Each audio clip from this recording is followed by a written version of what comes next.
Hey folks, welcome back to the channel. Today we're going to talk about the audio, especially you are into video recording business, typically using hybrid cameras and rigs. You should see my other YouTube video regarding um, kind of redundant unbeatable rig which I built using Sony A7C2, which is a compact hybrid camera. Leaving apart, coming back to this topic, audio interface for your video recording rig. If you are doing frequently stage performances or any other where there's a separate audio mixer, audio producer, and you have to take a feed, you typically use an interface, audio interface, for a better quality and interacting with your camera. And you are recording, like if you're using a computer or any other third-party toolings to record. Uh, I initially started with what is that? Scarlett. Scarlett, that's a Focusrite Scarlett, and it is good.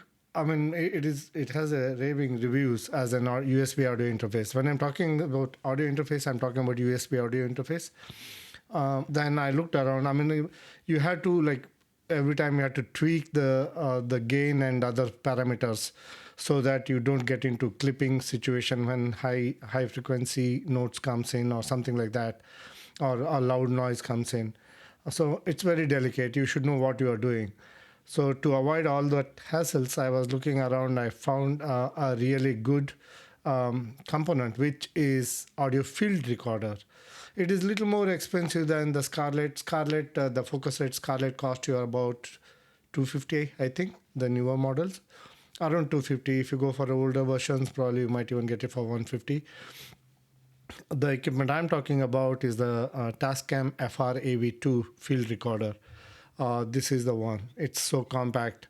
It is super ideal for run and gun video recording, on stage recording. I'll come to that, how you can utilize all those things. But let's initially talk about the unit itself. It's very compact, and it utilizes dual analog digital to dual analog to digital converters. They have their own proprietary Ultra-HDDA. They call that's a discrete architecture where you process the audio, and the most importantly, this is 32-bit float. So there is almost no chance of clipping because the frequency is so wide, the bandwidth is so wide. There's I don't think I didn't encounter any clipping even when I put the gain to the max, input gain. So in that way it is safe. You don't have to worry much about that. And the other good thing about is it has a built-in timecode generation. I am sure a lot of video producers know what is timecode, but I still briefly go over the timecode. Basically, timecode, it is typically used in video production when you, especially using multiple cameras, you need to sync the videos, right? And each camera might operate in different time. Even though they have all internal clocks, even though you sync them, they are not accurate clock.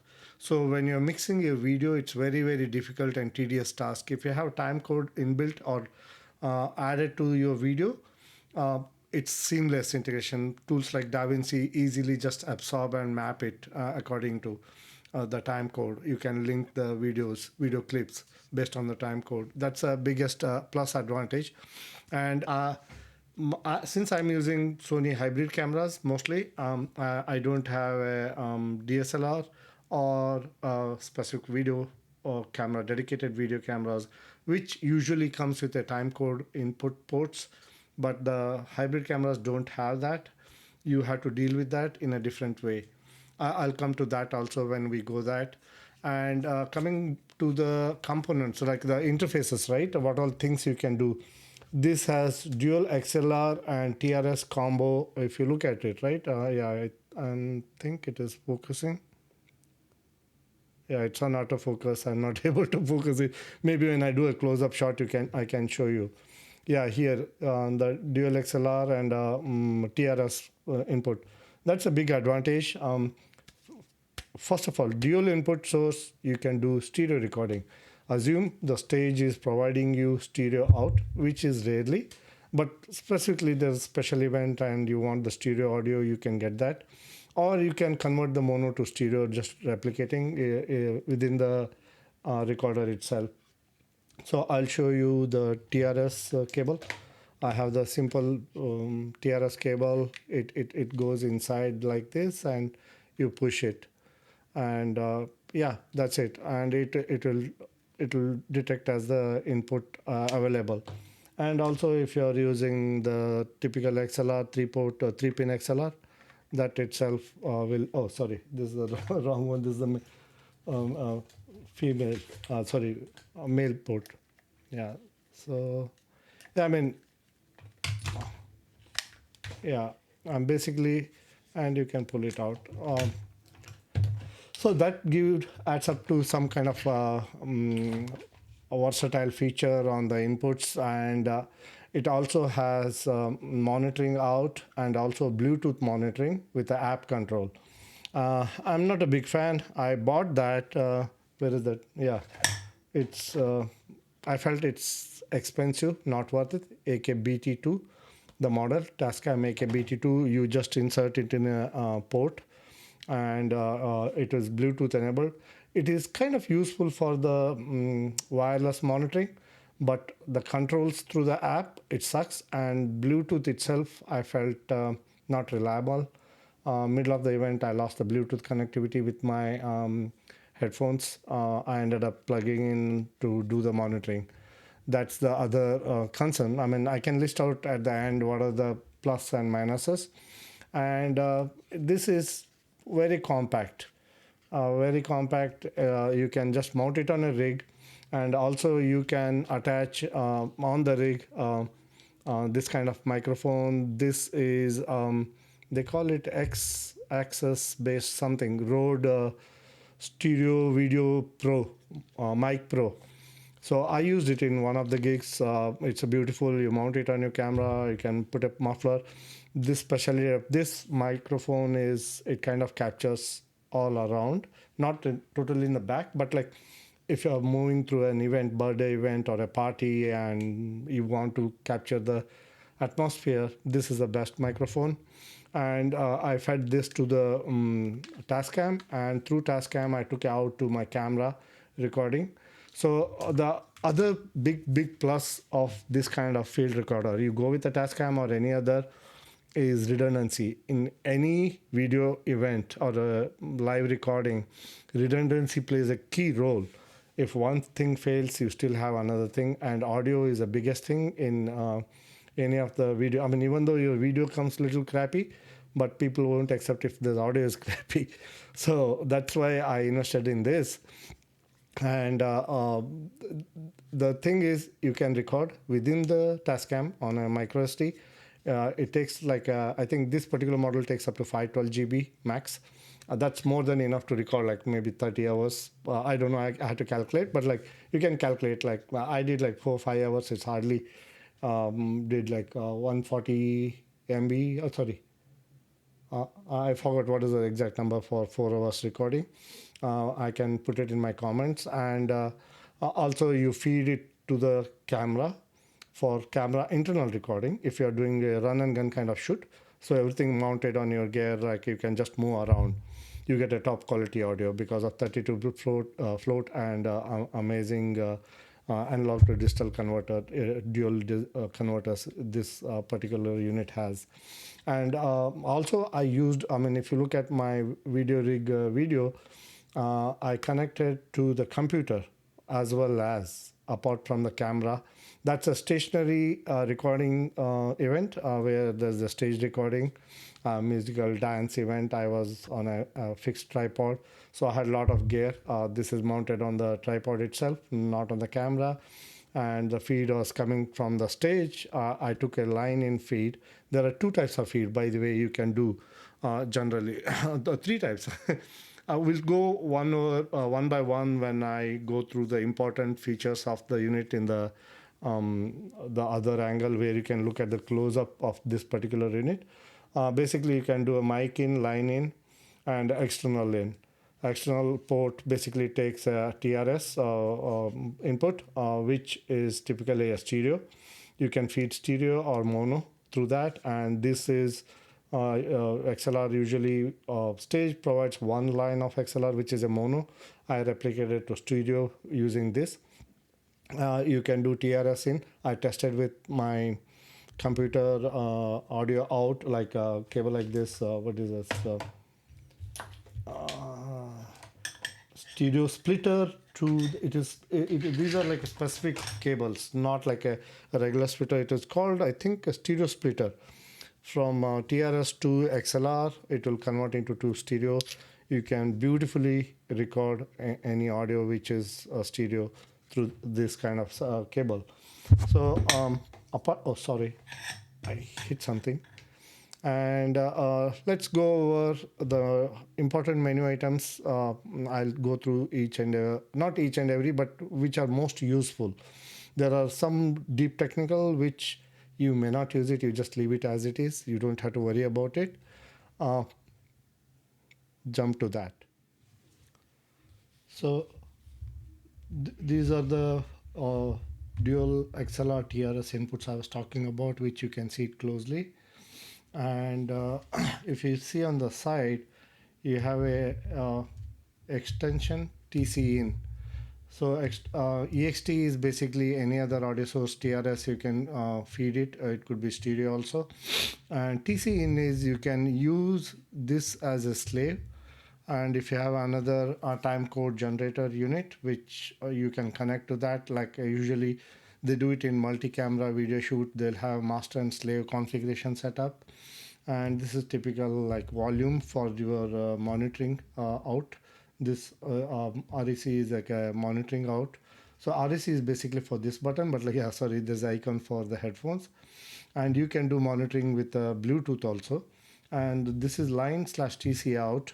Basically, you can just give a TC output to like a camera feed, like which if there's a TC port or like the DLSRs or like a dedicated video cameras like Sony FX series has TC in. You can use that. And on the top, on the side, this is the power. You just slide it off, hold it, and it'll boot it up. It's a quick boot. And this is a USB port, and this is where you put your micro SD. I think I already have one. Yeah, I already have one. This is a micro SD. And on top, this is the BT adapter I was talking about. That's a Tascam AK-BT2, which I feel it's utterly waste. At least in my case, it failed multiple times. So I lost trust on that. I'll show you. How do I pull it out? I inserted it and I never pulled it back. It's not press pull. And there's a notch here, and yeah, it's just like a USB type small adapter. And this cost like $60 or $69, which I thought, I mean, after trying it out, yeah, not worth it. I mean, if they're giving it for like $30, yeah, you can try it out. But in my perspective, not worth. Which way I had to put it? Anyway, I bought it, so I'm trying. It's there. So yeah, that's side panels, and it takes. Interesting thing is it takes 3 AA batteries. You suggest to use lithium ion. I use this is little. It always gives me a problem. Yeah, I use Panasonic Envelope for this. These reliably comes. Their rating is 8+ hours. I used the longest shoot I did was like 4 to 5 hours, I think, because it was running even when there was like gaps or especially the field recorder. So no issues. But also it was drawing power, so I'm not too sure on that. Yeah, because I had connected to my computer also at the time. So it does a drawing from computer. If your computer dies, automatically it will switch to the internal batteries, or you can feed it through the USB external USB PD batteries. So that's also fine. I mean, if you're not connecting to computer or anything, you can use that. That's about the external interfaces. And on the top, you can see, right, these are a few operating buttons, and there's a record button. Once you boot it on, let me boot it on. When you hit the record, it will record, and you can do optional change if this record button to like pause or stop. To both, you can do that. I kept it pause only, I think, for my case. And it looks little complicated buttons, but it's very easy, trust me on that. This is F1, F2, F3, F4. Why they named it like that, I had no clue. But if you see, like let's start with the menu. There's a menu. I hope it is visible. I should have bought a little bit, keep something on the bottom to show you better. Yeah. Oh, it's losing, it's too closed for, yeah, this is perfect. So the first thing is record setting, and you hit that F1, right? And see, there is a label here, home, arrows, and enter. That's what you need to follow. And you enter is F4. So you can set the recording format. Actually, this is an amazing thing, but I don't know whoever is using that. If you enter into that, right? 48 hertz, 48 kilohertz, 96 kilohertz, and 192 kilohertz. And I don't know anyone recording with 192 kilohertz. It's extreme frequencies. Our hearing is, I think, limited to 48 or 49 kilohertz. 20 to 48, that's what the human hearing ability. Probably you are doing something special scientific research, or like trying to get animal sounds and then post-process, something I don't know.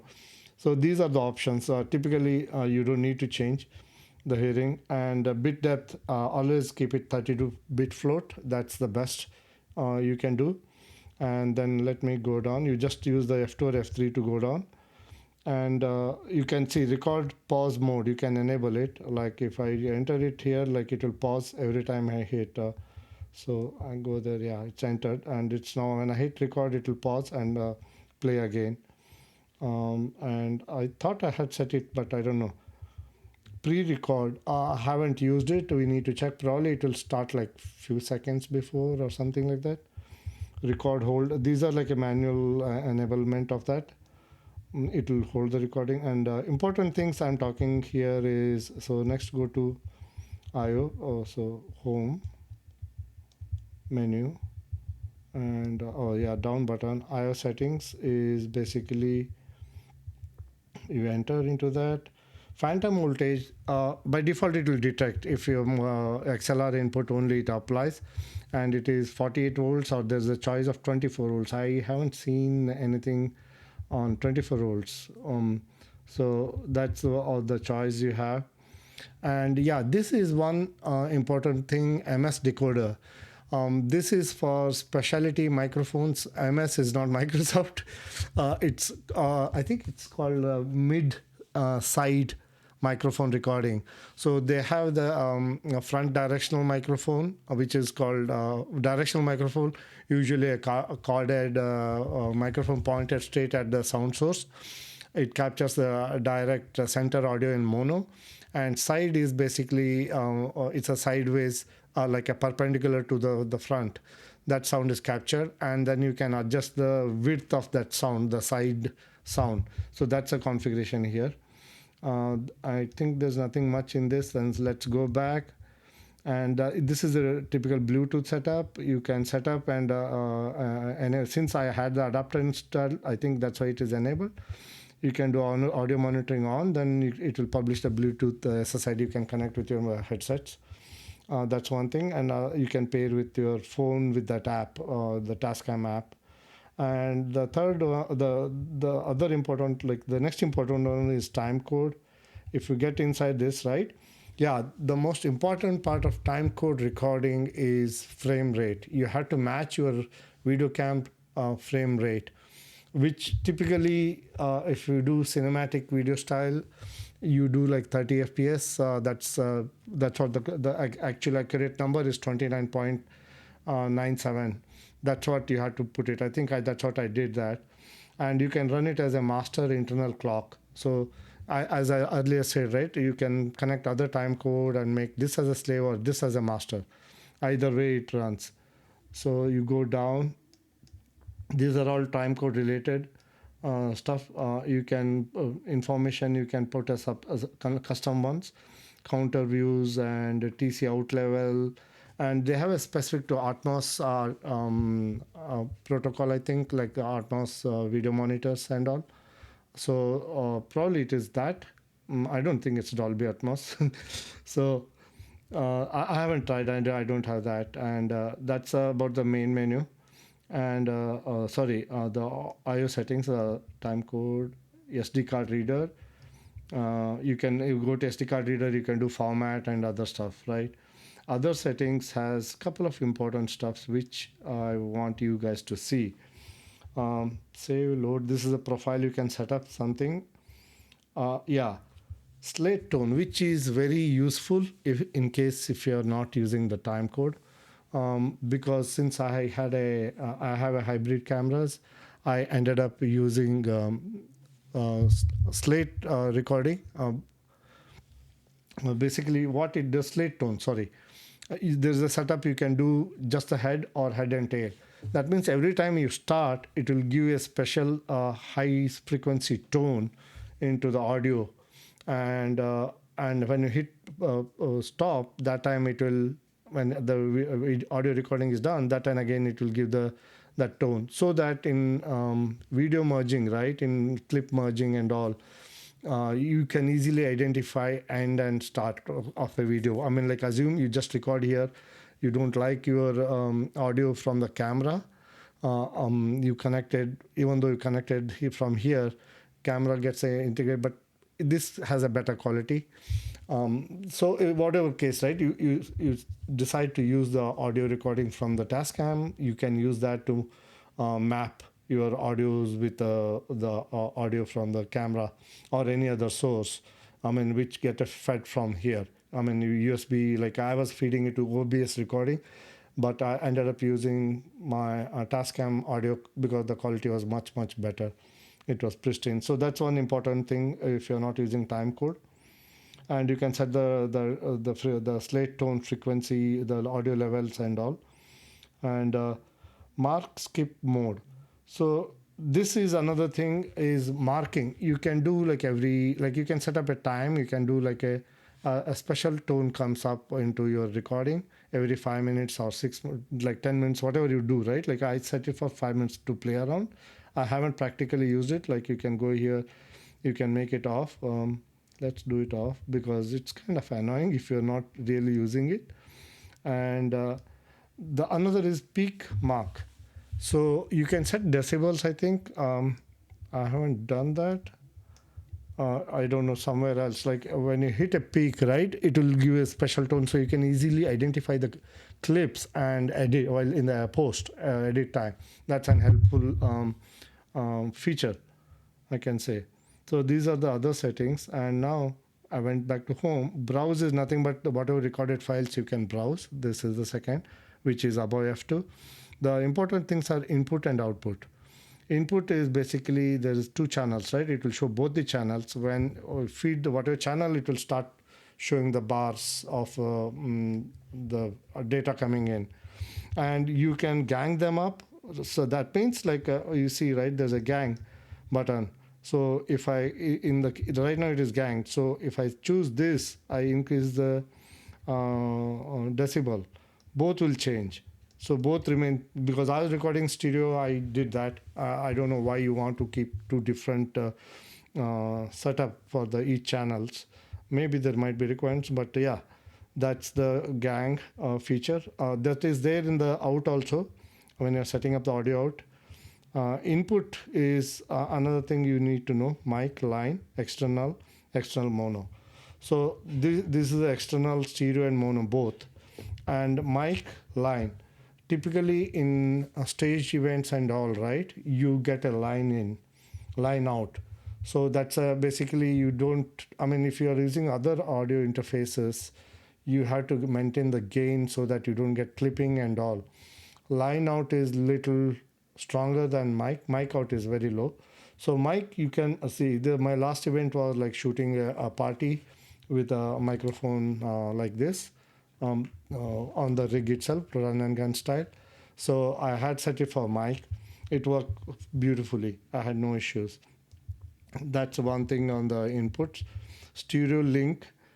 Stereo link is basically what it does is, I think, even if it's a mono feed, it will just replicate that into both the channels.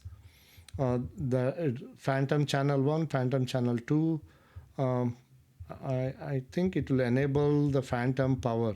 Okay, I can reset that later. So that's all about input. Where was this?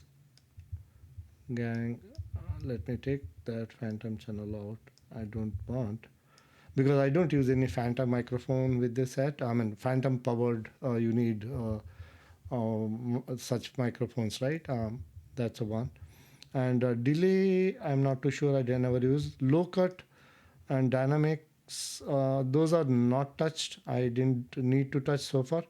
Noise gate, I read about it. Basically, you can control external noises. It will filter it out. Phase invert, I don't know when you use, frankly. I am not that technically informed on audio engineering. I'm learning, no doubt. And maybe in next few gigs, I'll probably try to find out what exactly that makes. So this is output settings, right? Output channel, again, it's very similar. The important stuff here is output is stereo. You can change it to mono. I usually keep it in stereo, even though, unless this is just a pure, you're recording a conversation, then mono makes sense. Otherwise, I prefer to have stereo. That's my preference. Line out camera, because I was feeding this line out to camera recording. When you're feeding that, it also simultaneously works with the USB to feed to computer. So you don't have to worry, or you don't have to set up anything special for that. The solo, I don't used it. I don't know. Yeah, this is again limiter, because what level you want to attenuate loud noises and all. I think that's what it is. I didn't use. Yeah, these are the main stuff I can say on this. What other points, features? I think I talked about Slate. I talked about MSD audio, and we talked about Timecode. There are tone volumes for your thing, and there's markers type, right? There's a markers I talked about, like a peak, when you hit a signal exceeds a peak level or something, and there's a timely markers. Based on time lapse, you can make out like, okay, you want to go to a video which is 5th, 10th, or 15th second, or like minute or whatever, right? And recording inputs, we talked about it. Stereo linking, we talked about it. I'm just focused on the important stuff which, as a videographer, I use, and setting output camera to use. Yeah, camera, basically when you're connecting to camera, make sure you set it to camera in the output, because it will automatically attenuate the output to minus 20 dB, which you can adjust it to minus 20 to minus 80 decibels. Otherwise, if it is a line, it will default to, I think, 0 to 60, minus 60 dB. So that's very loud. Your camera will start clipping. They are not capable of handling high loud audio. So that's what it about. And if you have any questions, comments, please put it in the comment section. And thanks for watching.